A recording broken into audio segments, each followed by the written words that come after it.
नमस्कार दोस्तों, कैसे हो आप सभी प्यारे बच्चों। जैसा कि आपको विदित है, हम इकोनॉमिक्स है, ज्योग्राफी है, पॉलिटिकल साइंस है, लगभग दो चैप्टर हम आपके सामने क्लियर कर चुके हैं। इसी कड़ी के अंदर आज हमारी शुरुआत है। मेरा जो फेवरेट सब्जेक्ट है हिस्ट्री, वहाँ से हम फर्स्ट चैप्टर आपके सामने शुरुआत करने जा रहे हैं। मुझे उम्मीद है जिस प्रकार से आपने अन्य वीडियो को आपने तहे दिल से स्वीकार किया, उसी प्रकार से इस वीडियो को भी आप समझने का अच्छा प्रयास करेंगे और मेरे इस चैनल को आगे और बढ़ाते रहेंगे। तो हम इस कड़ी में आपके सामने समक्ष पेश कर रहे हैं। ये आपको फर्स्ट चैप्टर आपको दिखाई दे रहा है, इसका नाम ऊपर लिखा हुआ है आपके समक्ष।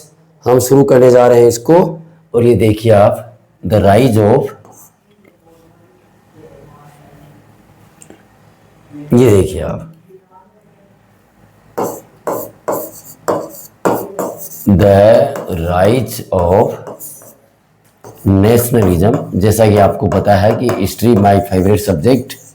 ऐसी बात नहीं है कि बाकी सबको भी हम महत्व देते हैं, लेकिन क्योंकि मेरा खुद का ये एडिक्ट सब्जेक्ट है, नशा है मुझे हिस्ट्री का, और इसी श्रेणी में आपके समक्ष ये हमने शुरुआत कर दी आज।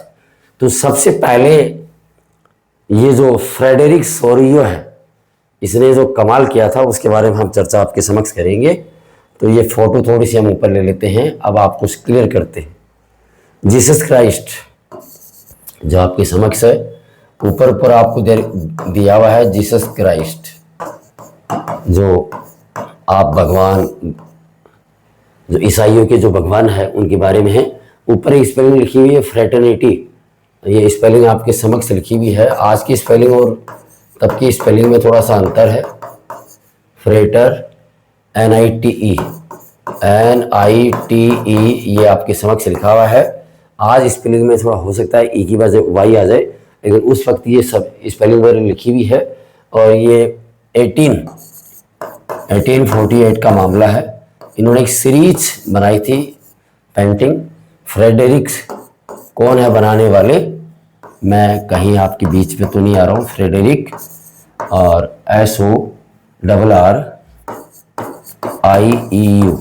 मैं नॉर्मली बच्चों को याद करने का तरीका बताता हूँ। 1 2 3 4 5 6 7 8, इसमें 8 अल्फ़ाबेट है तो इसमें 7 है।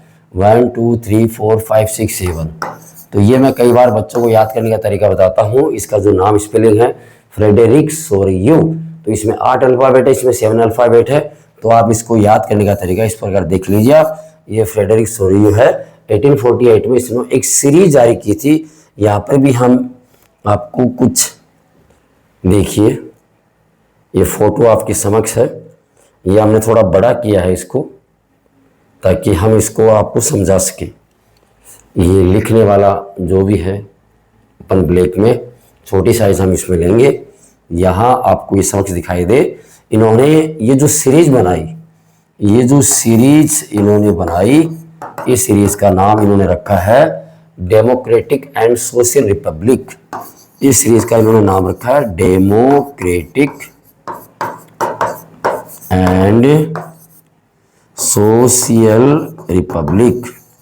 ये नाम बच्चों आपको याद रखना है, ये नाम आपको याद रखना है। इन्होंने जो सीरीज बनाई पेंटिंग की, उसका बाकायदा नाम रखा है, उसको हेडिंग दी है, और वो नाम है डेमोक्रेटिक एंड सोशल रिपब्लिक। इसको आप याद करने का प्रयास करें। चलो हम यहाँ पर आपको कुछ नोट हम करते हैं। तो ये 1848 की बात है। चलो थोड़ा सा इसको 1848 फ्रेडरिक सोरियो है। इनके बारे में, ये फ्रेंच आर्टिस्ट थे। इन्होंने 4 पेंटिंग बनाई थी, 4 सीरीज इन्होंने बनाई थी। आपके समक्ष लिखा हुआ है। इन्होंने कुछ दुनिया के बारे में एक सपना देखा था, उस सपने को इन्होंने अपनी किताब, अपनी जो ये फोटो बनाई थी, उसमें 4 फोटो बनाई थी, उसकी सीरीज में उसका नाम रखा था डेमोक्रेटिक एंड सोशल रिपब्लिक्स। ये नाम रखा था इसमें। अब इसको मैं आपको पहले, इससे पहले के नीचे वाले मैं आपको पढ़ के सुनाऊं। ये फोटो को हम क्लियर कर लेते हैं समक्ष। आपकी फोटो को अपन क्लियर करेंगे तो ये बहुत सारी चीजें आपके समक्ष से ही समझ में आ जाएगी। पहली बार एक कॉन्सेप्ट तैयार किया गया नेशनल स्टेट का। पहली बार एक कॉन्सेप्ट तैयार किया गया नेशन स्टेट का। What do you mean by nation state, nation state क्या है। समय समय पर इसकी परिभाषा में थोड़ा बहुत सुधार आता रहा। इसका जो नेक्स्ट पेज हमारे सामने आएगा उसमें आपको विस्तार से बताने का प्रयास करेंगे। यहाँ देखिए आप, तो यहाँ इन्होंने सबसे पहले आपके जो यहाँ ये जो टुकड़े दो दिखाई दे रहे हैं, सबसे पहले इसके बारे में बातचीत करेंगे। यहाँ आपको कुछ मुकुट भी दिखाई दे रहे हैं, कुछ हड्डियाँ भी दिखाई दे रही है, कुछ टूटी हुई तलवारें भी दिखाई दे रही है। तो ये सब के सब यहाँ जो कुछ आपको दिखाई दे रहा है, ये पूरा का पूरा एब्सोल्यूटिस्ट जो निरंकुश शासन हुआ करता था, जो निरंकुश शासन हुआ करता था उसके अवशेष है। एब्सोल्यूटिस्ट जिसको हम बोलेंगे निरंकुश, निरंकुश, निरंकुश शासन, इसको हम ये बोलेंगे निरंकुश शासन। मैं आपको ये चीज़ें क्लियर करना चाहूँगा। इसकी जो ये परिभाषा है नीचे आपकी, ये परिभाषा भी इसकी दे रखी है। एब्सोल्यूटिस्ट जो हो गया निरंकुश शासन का प्रतीक है, इसको अधिनायकवाद भी बोलते हैं। इसके अंदर ये कह रखा है कि इस प्रकार की एक सरकार या व्यवस्था जिसमें राजा को कोई रोकने वाला, नो रिस्ट्रेंस, राजा को रोकने वाला कोई नहीं है भाई। राजा जो अपनी पावर इस्तेमाल कर रहा है उसको रोकने वाला कोई नहीं है। यदि हम इतिहास की बात करते हैं, इतिहास के संदर्भ में इसको देखते हैं, तो एक प्रकार का ये राजतंत्र भी है। मोनार्किकल, मोनार्किकल हो गया, राजतंत्र भी एक प्रकार का ये, और एक प्रकार की ये सरकार भी है जो जिसकी सारी पावर सेंट्रलाइज है, जिसकी जो सारी पावर है एक ही व्यक्ति में अधीन है, एक व्यक्ति के, और वो राजा है। वह मिलिट्री की सहायता लेकर और जनता को रिप्रेसिव हमेशा दबाने का काम करता है। एक एक वर्ड क्लियर कर दिया मैंने आपके समक्ष। सॉरी, इसको आप समझने का प्रयास करें। एक प्रकार की ये एक ऐसी व्यवस्था है, ऐसा राजतंत्र है जिसमें सारी पावर एक व्यक्ति के अधीन है, और वह मिलिट्री उसका कहना मानती है, और रिप्रेसिव दमनात्मक कार्यों के माध्यम से वह शासन चलाता है। तो ये जो सब, ये सब, इसको मैं लाइन खींच दूँ, इसको ये लाइन मैंने यहाँ पर खींच दी, ये सब के सब उस जमाने का प्रतीक है जो अब समय जा चुका है। फ्रेडरिक सोरियो ने कहा कि अब ये समय जा चुका है, ये सारा समय जा चुका है। एब्सोल्यूटिस्ट है उसके बारे में। अब ये करेंगे, अब समय आ गया है, जीसस क्राइस्ट ने, हमारे भगवान ने, हमारे जो परमपिता परमेश्वर उनके बच्चे हैं, जो जीसस क्राइस्ट अपने आप को उनका बच्चा बोलते हैं, तो ये कह रहे हैं कि इस प्रकार से ये अब देवी देवताओं की ये नई दुनिया शुरू हो गई है। तो यहाँ पर सबसे पहले आपके समक्ष ये बता रखा है, ये जो फोटो है इस स्टेचू की बात करेंगे। ये स्टेचू ऑफ लिबर्टी है, आपकी बुक में यहाँ देखिए स्टेचू ऑफ लिबर्टी है। देखिए इसके पास से ये सब के सब गुजर रहे हैं, ये मैं आपको समझा रहा हूँ, इसके पास से ये सब के सब गुजर रहे हैं। इन सब के हाथ में झंडे हैं, इन सब के हाथ में झंडे। ये देखो कारवा देखिए आप कहाँ से लंबा होकर ये इधर से होता हुआ इधर इधर आगे होता हुआ आगे जा रहा है। सबसे पहले जो आगे आगे झंडा है वो मैं आपको बता दूं, ये जो झंडा आपको दे रखा है ये यूएसए का है, अमेरिका का झंडा है। आपको वैसे ही पता, आपको जानकारी है कि 4 जुलाई 1776, 4 जुलाई 1776 को यह अमेरिका का उदय हुआ था, आपको जानकारी है। तो इनका झंडा सबसे आगे है। और इस पेड़ की ओट में जो दूसरा झंडा दे रखा है वो झंडा मैं आपको लिख दूं स्विट्जरलैंड का, स्विट्जरलैंड का ये झंडा है। और ये मैंने आपको बता दिया है। 3 नंबर पर जो झंडा है वो 3 नंबर पे जो झंडा है वो फ्रांस का है, मैं यहाँ लिख दूँ 3 नंबर पे जो झंडा है वो फ्रांस का है। तो हम क्रम देखेंगे, इसको क्रम को याद करेंगे। 1 नंबर पे जो फ्लैग झंडा है वो अमेरिका का है, 2 नंबर पे जो झंडा है वो स्विट्जरलैंड का है, 3 नंबर पे झंडा है उस वक्त ये फ्रांस का झंडा ये था, तो जो कि इस स्टैच्यू ऑफ लिबर्टी के सामने से जा रहा है, तो ये फ्रांस का है। और 4 नंबर का जो झंडा है जिसके बारे में कई बार बातचीत चलती है, ये जर्मनी का प्रतीक है। बच्चों बड़े गौर करने वाली बात है कि जर्मनी का जो यूनिफिकेशन हुआ वो लगभग 1871 के लगभग हुआ, 1871 के लगभग हुआ। लेकिन ये जो झंडा है ये जर्मनी के प्रतीक के तौर पर पहले आपको दिखाया गया। अब इसको गौर से देखिए आप, ये बात है 1848 की, 1848 की ये बात है। तो देखिए क्या होता है, एक झंडे से पूरा देश एकजुट हो गया, एक झंडे से ये देश पूरा एकजुट हो गया। और ये आपके सामने दिखाया गया है। ये झंडा इस बात का प्रतीक है। यहाँ के जितने भी क्रांतिकारी थे उन्होंने इस झंडे को स्वीकार किया और इसके तले एक यूनिफिकेशन इन्होंने निर्धारित कर दिया। तो इस प्रकार से जर्मनी का यूनिफिकेशन हुआ। अब आप देखिए यहाँ पर मैंने आपको बता दिया। और ये स्टैच्यू ऑफ लिबर्टी है, ये आपको क्लियर यहाँ पे स्टैच्यू ऑफ लिबर्टी है। फ्रेंच रेवोल्यूशन, फ्रांस की जब क्रांति हुई थी, ये पर्सोनिफिकेशन किया गया था लिबर्टी, मुक्ति, लिबर्टी को एक फीमेल फिगर के तौर पे दिखाया गया, एक महिला के तौर पर इसको पूरा दिखाया गया। क्लियरली देखिए, इसके एक हाथ में टॉर्च है, इसके एक हाथ में टॉर्च है। She bears in one hand torch of enlightenment. Torch है, टॉर्च इस बात का प्रतीक है, ज्ञान का प्रतीक है, रोशनी का प्रतीक है। मैं दोनों चीज वापस रिपीट कर दूं, ज्ञान का प्रतीक है और रोशनी का प्रतीक और आगे आने वाले भविष्य का प्रतीक है। इसके लेफ्ट हैंड में, बाएं हाथ में ये टॉर्च है। ये टॉर्च ये बता रही है इस स्टैच्यू ऑफ लिबर्टी की कि आपका आगे आने का समय बहुत प्रबल है, अच्छा आ गया है। दूसरे हाथ में इसकी क्या है? दूसरे हाथ में इसकी चार्टर है, अध्यादेश है। जो मेन है, जो पुरुष है, जो मेन है, पुरुष है, उनके बारे में ये अध्यादेश, ये उनके बारे में आदेश दिए हुए हैं कि वो जो पुरुष है उनको इस प्रकार से रहना, इस प्रकार से उनको अपनी जिंदगी जीनी है। सब आपके बारे में बता रखा है।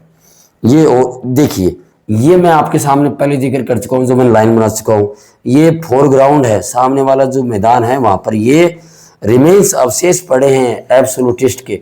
एब्सोल्यूटिस्ट वाली मैं आपको ये मैटर आपको समझा चुका हूँ। ये आपके सामने है, निरंकुश शासन या जो अधिनायकवाद है वो मैं आपको समझा चुका हूँ। और इसके बाद एक शब्द और है यूटोपिया। ये यूटोपिया क्या है? यहाँ पर ये दे रखा है, एक ऐसे समाज की कल्पना करना, एक ऐसे समाज की कल्पना करना जो इतना आदर्श हो, एक ऐसे समाज की कल्पना करना जो इतना आदर्श हो, जिसके बारे में हम ये सोच के कि ऐसा संभव है ही नहीं, ऐसा हो ही नहीं सकता, ऐसा संभव नहीं है। तो ये आपके सामने दे रखा है आदर्श समाज। हम यूटोपियन को लिखेंगे, एक यहाँ पर मैं आपको लिख दूं, आदर्श समाज, आइडियल सोसाइटी। एक ऐसी आइडियल सोसाइटी की बात की गई है, आइडियल सोसाइटी की बात की गई है जो वास्तव में संभव ना लगे। जैसे मैं आपको कह दूं कि सुबह उठने से लेकर रात के सोने तक हम सिर्फ सत्य वचन बोलेंगे, हमारे मुंह से सत्य वचन ही निकलेगा, ऐसा हम कहें तो यदि हम हमारे जहन में इस बात के बारे में बात करते हैं तो ये सोचते हैं कि ऐसा बिरला ही संभव होगा या कहीं ना कहीं संभव होगा, हर जगह ये चीज़ें संभव नहीं है। तो कुछ चीज़ें मैंने आपके समक्ष क्लियर की है, ये मैं आपको बता दूं क्या क्या चीज़ नोट की इसकी मैंने। एक तो एब्सोल्यूटिस्ट मैं इस फोटो के माध्यम से आपको बता दिया, यूटोपियन मैंने आपको बता दिया, और स्टैच्यू ऑफ लिबर्टी ये भी मैंने आपको बता दिया, स्टैच्यू ऑफ लिबर्टी। ये सारी चीज़ें मैं आपको बता चुका हूँ। एक बार मैं इसको रिपीट कर दूँ आपके समक्ष। 1848 के अंदर ये पेंटिंग की जो सीरीज है 4 ये जारी की गई फ्रेडरिक सोरियो के द्वारा, FREDERIC, फ्रेडरिक 8 अल्फाबेट है इसमें, सोरियो SORRIEU 7 अल्फाबेट है इसमें। इन्होंने इस सीरीज का एक नाम दिया, वो नाम है डेमोक्रेटिक एंड सोशल रिपब्लिक, इसको नाम दिया। ये बच्चों इस नाम को आप याद कर लो। और इसके अलावा मैंने ये अधिनायकवाद, एब्सोल्यूटिस्ट निरंकुशवाद को समझाया है, यूटोपियन को समझाया है, स्टैच्यू ऑफ लिबर्टी इसको भी समझाया है। इसके एक हाथ में टॉर्च है, टॉर्च वो एनलाइटनमेंट की है, वो भी आपको बताया है। दूसरे हाथ में इसके चार्टर है, वो चार्टर जो पुरुषों के जो अधिकार होंगे, उस वक्त महिलाओं के अधिकारों के बारे में हम सोच ही नहीं सकते थे, वो बात भी नहीं करते थे। और महिलाओं को सिर्फ समाज के अंदर जो परिवार तक वो सीमित रखते थे या रखना चाहते थे। और उनको जो राइट टू वोट सफरेज है वो भी बहुत कम उनको मिला है। तो ये इसके साथ ही मैंने आपको जो फर्स्ट पेज है वो आपको क्लियर करके समझाना चाहा और ये चीज़ें समझा चुका हूँ। जीसस क्राइस्ट का मैंने आपको उल्लेख किया है, ऊपर पर लिखा हुआ है, इसको आप देख लीजिए। ये जीसस क्राइस्ट है, तो ये कह रहे हैं कि ये हमें जीसस क्राइस्ट के द्वारा हमें इस चीज़ का आशीर्वाद मिला है। चाहते हैं कि सभी के देवी देवता सब एक साथ हो और वही सबको आगे बढ़ने का रास्ता बताए। देखिए आप, ये चीज़ मैंने आपके समक्ष क्लियर कर दी आपके समक्ष से। नेक्स्ट जो है, नेक्स्ट पेज, इसको मैं एक साथ क्लियर होने का मुझे डर है कि कहीं पूरा पेज ही एक साथ क्लियर हो जाए। चलो हम इसमें अब नेक्स्ट पेज पे आते हैं। एक चीज़ मैंने आपको जानकारी दे दी कि जर्मनी का जो झंडा फ्लैग है उसकी आज़ादी यूनिफिकेशन से पहले ही जारी हो गया था और वहाँ के लोगों ने इसको स्वीकार कर लिया था।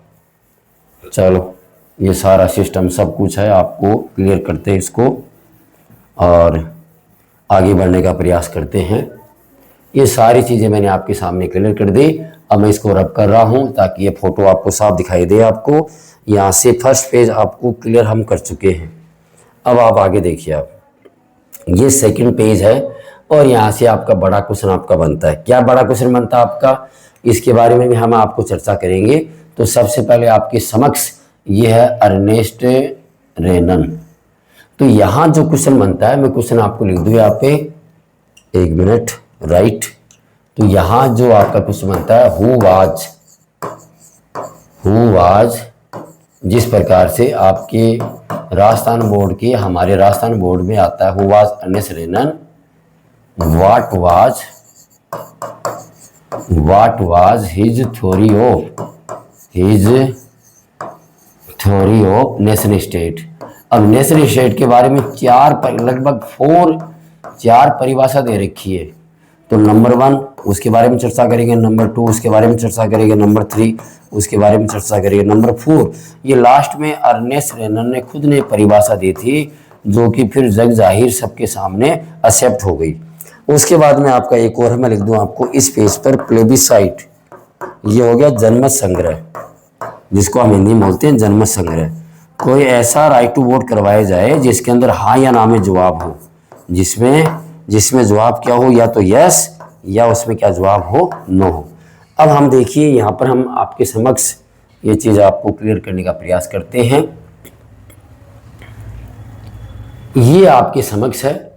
तो यहाँ पर ये बता रखा है जर्मनी के बारे में आपको बता रखा है कि किस प्रकार से इस यहाँ पर ये देखा बड़े इंटरेस्टिंगली, ये देखो बात यहाँ पर आपके समक्ष ये लिखा हुआ, but at the time when सोरियो created this image the German people did not yet exist as a united nation.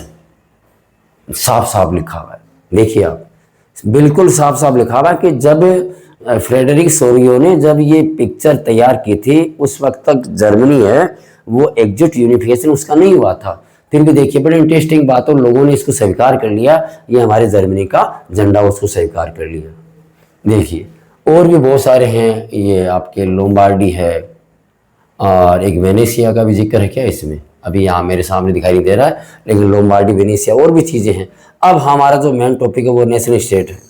ये लो साहब, नेशन स्टेट, इसे आधुनिक स्टेट का दर्जा दिया गया, राज्य संघ, या मैं थोड़ा सा आपको लिख के बताना चाहूँगा, ये राज्य संघ के तौर पर इसको नेशन स्टेट के तौर पे माना गया। अब ये कॉन्सेप्ट में क्या है, a centralise power exercise sovereign control over a clearly defined territory had been developing over a long period of time in Europe. ये नंबर 1, यहाँ पर मैं नंबर 1 लगा दूँ। सबसे पहली जो परिभाषा नेशन स्टेट की वो क्लियर हुई, वो आपके समक्ष यहाँ पर दी हुई है, इसको पढ़ के सुना दूँ मैं आपको। मैं ए सेंट्रलाइज पावर, एक केंद्रीकृत शक्ति है जो एक संप्रभु, सोवरेन हो गया, संप्रभु, एक एरिया है, वो एक एरिया है, वो डिफाइंड है कि भाई चलो जर्मनी है, फ्रांस है, ब्रिटेन है, ये एरिया डिफाइंड है, परिभाषित है, उस पर उसका नियंत्रण रहेगा। और ये जो एरिया है यूरोप के अंदर, जिस जगह की हम बात कर रहे हैं, एक लंबे समय से जाके ये बना है। यूरोप में जर्मनी है, फ्रांस है, यूके है, पोलैंड है, ऑस्ट्रिया है, ये बहुत सारे अलग अलग है, इटली है, ये सारे, स्पेन, पोर्चुगल है। तो ये आपका पहली परिभाषा हो गई आपके सामने। और दूसरी हम इसकी बात करते हैं, ये a nation state was one in which the majority of its citizens and not only its rulers came to be develop a sense of common identity and shared history of descent। ये 2 number की परिभाषा है। लो साहब, हम 2 number की जब ये question आया आपके सामने, who was Ernest Renan, what was his theory of nation state, तो आपको सबसे पहले ये 3 परिभाषा, ये तीनों परिभाषा आपको एक्सप्लेन करनी पड़ेगी। आपको 2 नंबर परिभाषा में क्या दे रखा आपके यहाँ पर, नेशन स्टेट एक ऐसा राज्य संघ है जहाँ पर जो मेजोरिटी है, जो नागरिक यहाँ रहते हैं, वो जो नागरिक है उनका बहुमत, उनके साथ साथ यहाँ का जो शासक रहा है, पहले जो शासक रहा है, उन सब की एक ही पहचान है, a sense of common identity, उनकी एक ही पहचान है, उनका इतिहास भी एक ही है, उनका इतिहास भी एक है, और डिसेंट, उन सब की सहमति भी एक ही, वो सहमति करते हैं, इतिहास एक साथ है, और एक साथ रहने पर उनकी सहमति भी ये सबसे बड़ी बात है। उनके पूर्वज भी एक जैसे हैं, पहले एक साथ रहे हैं, अब ये सब एक साथ काम करने को तैयार है। तो ये एक परिभाषा, दो परिभाषा आपके समक्ष है, मैं इसको रिपीट कर दूं। सबसे पहले आपको बता रखा है कि इसका एरिया डिफाइंड है, उस एरिया के अंदर ये लोग, यहाँ की जो केंद्रीय सरकार है वो राज करेगी यहाँ पे। 2 नंबर पर ये बता रखा है कि वहाँ पर जो नागरिक, बहुमत में जो नागरिक है, साथ साथ जो शासक है, उनका इतिहास भी एक रहा है और साथ वो और अभी भी एक साथ उनकी सहमति है इसको बनाने में। यह सबसे बड़ी बात है। नंबर 3 लेते हैं भाई। नंबर 3 यहाँ पर आपको दे रखा है, a nation is formed by a common language, race, religion और टेरिटरी। ये नंबर 3 की जो परिभाषा है, एक राष्ट्र वो होता है जिसकी एक ही भाषा हो, एक राष्ट्र वो होता है जिसकी एक ही भाषा हो और एक ही प्रकार की जाति हो, एक ही प्रकार का धर्म हो और एक ही क्षेत्र हो। चारों चीज बता रखी है। अब अर्नेस्ट रेनन कौन है वो हम सबसे लास्ट में लेंगे। इसने अपनी चौथी परिभाषा बताई, चौथी परिभाषा, ये फोर्थ परिभाषा, नेशन स्टेट की परिभाषा के तौर पे हम इसकी बात कर रहे हैं। ये फोर्थ परिभाषा इसकी बताई है।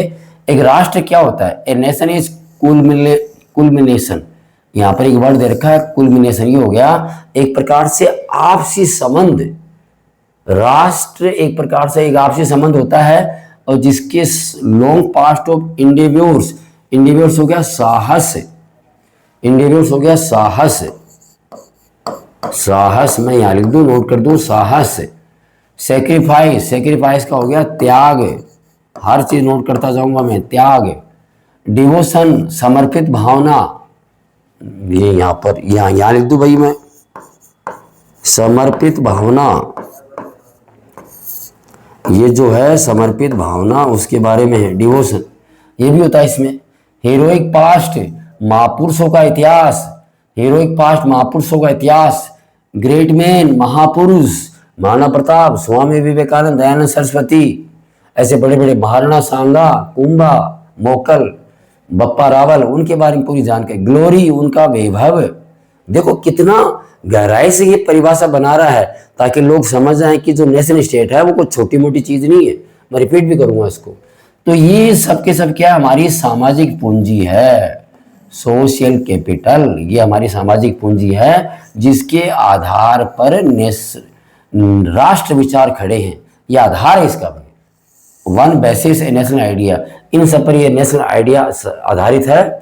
टू हैव कॉमन ग्लोरी, अब इन सब का इतिहास भी एक जैसा होगा पास्ट में। इन्होंने एक साथ, इनकी इच्छा भी है, विल, भाई 2 चीज बता दी इन्होंने कि इन सब का इतिहास एक जैसा है। अब इन सब की जो इच्छा है वर्तमान में, प्रेजेंट में, अब वर्तमान में प्रेजेंट में इनकी जो इनकी इच्छा है वो भी सबकी एक जैसी है कि हमारा देश, वो चाहे जर्मनी, फ्रांस हो, चाहे इंडिया हो, कोई भी हो, आगे बढ़े। इन सब की वर्तमान की इच्छा वो भी एक जैसी है और ये महान कार्य करने के बारे में जागरूक है। एक साथ, टुगेदर, ग्रेट डीड्स, हम एक साथ महान कार्य करेंगे, हम एक साथ महान कार्य करेंगे। और ये to wish to perform still more, और साथ साथ ये इच्छा भी रखते हैं भगवान से, ये प्रार्थना भी करते हैं, इच्छा भी रखते हैं कि हम स्टिल मोर, और भी ज़्यादा अच्छा हम कर सके, इसके बारे में ये सोचते हैं। ये सब चीज़ें देखो, ये यहाँ वाली जो चीज़ें हैं, अर्नेस्ट रेनन ने जो परिभाषा बताई है, ये बड़ी व्याख्या के तौर पर बताई है। ये सब के सब कंडीशन, एसेंशियल कंडीशन है बीइंग ए पीपल, यहाँ का नागरिक होने के लिए। ए nation is therefore a large scale solidarity, इस प्रकार से हमारे सामने आ गया कि राष्ट्र कोई छोटी मोटी चीज़ नहीं है, बहुत बड़ी पावर है राष्ट्र। अब चलो भाई बच्चों, जैसे मैंने कहा कि आपको मैं इसको रिपीट करूंगा, रिपीट। तो राष्ट्र क्या है? एक मिला जुला रूप है, किसका? जिसमें इतिहास है, इंडिविजुअल्स है, त्याग की भावना है, समर्पित भावना है, त्याग है, समर्पित भावना, साहस, इसमें वीरता की कहानियां हैं, महापुरुषों के बारे में वैभव है। ये सब हमारी सामाजिक पूंजी है जिस पर राष्ट्र का विचार टिका हुआ है। अब आगे देखिए, सबकी कॉमन ग्लोरी है, सबका एक जैसा इतिहास है। इसके साथ साथ ये भी कहा गया है कि वर्तमान में सबकी एक ही इच्छा है। क्या इच्छा है? कि हम एक साथ महान कार्य करें, और एक साथ जब हम महान कार्य करेंगे तो ये देश आगे बढ़ेगा और हम भी आगे बढ़ेंगे। ये सारी कंडीशन जरूरी है यहाँ के नागरिक होने के लिए, और जब ऐसे नागरिक यहाँ पर होंगे तो बच्चों ये देश भी बड़ा मजबूत होगा। मैंने 2 बार रिपीट कर दिया आपको इसके बारे में। तो ये नेशन स्टेट अब आपके हमारे सामने बारी आती है जो सबसे पहले हमने ऊपर पर लिखा था अर्नेस्ट रेनन के बारे में। अब आप इसको आप देखिए, आप अर्नेस्ट रेनन के बारे में इसको हम देखते हैं और बात करते हैं। तो ये इन्होंने जो फ्रेंच फिलोसोफर है, ये फ्रांस के अर्नेस्ट रेनन है। इनका जीवन काल है 1823 से 1892 है। 1823 से 1892 तक इनका जीवन काल रहा। और इन्होंने एक प्रकार से वो जो नेचुरल स्टेट की परिभाषा है उस पर विस्तार से व्याख्यान दिया, और ये सब कुछ मैंने आपके सामने बता दिया।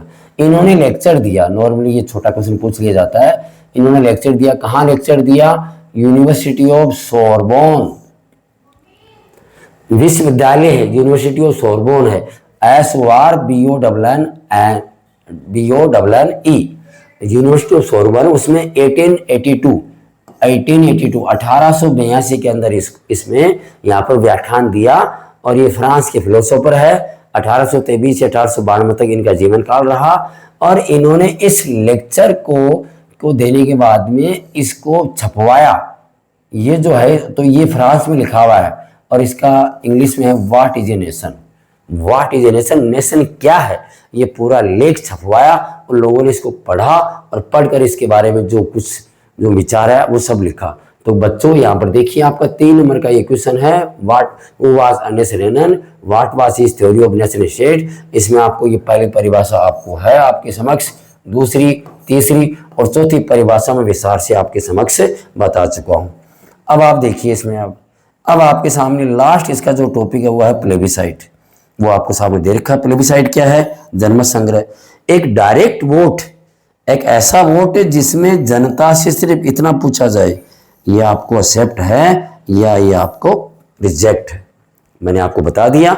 इसके अंदर बाकायदा डायरेक्ट आपसे पूछा जाए, इसे हम रेफरेंडम भी, आज की भाषा में इसको हम रेफरेंडम बोलते हैं इंग्लिश के अंदर। जनमत संग्रह हो गया, या तो आपको हाँ में जवाब देना है, क्या आप इस व्यवस्था के साथ है, तो आपका यस, तो यस को आप मोहर लगा दो। उसके नीचे की तरफ नो होगा, क्या आप इस व्यवस्था के खिलाफ हैं या उसके साथ नहीं है, नो, तो नो की मोहर लगा दो आप। तो ये प्लेबिसाइड हो गया। पहले शब्द इस्तेमाल करते थे प्लेबिसाइड, और अब शब्द इस्तेमाल करते हैं रेफरेंडम, जनमत संग्रह।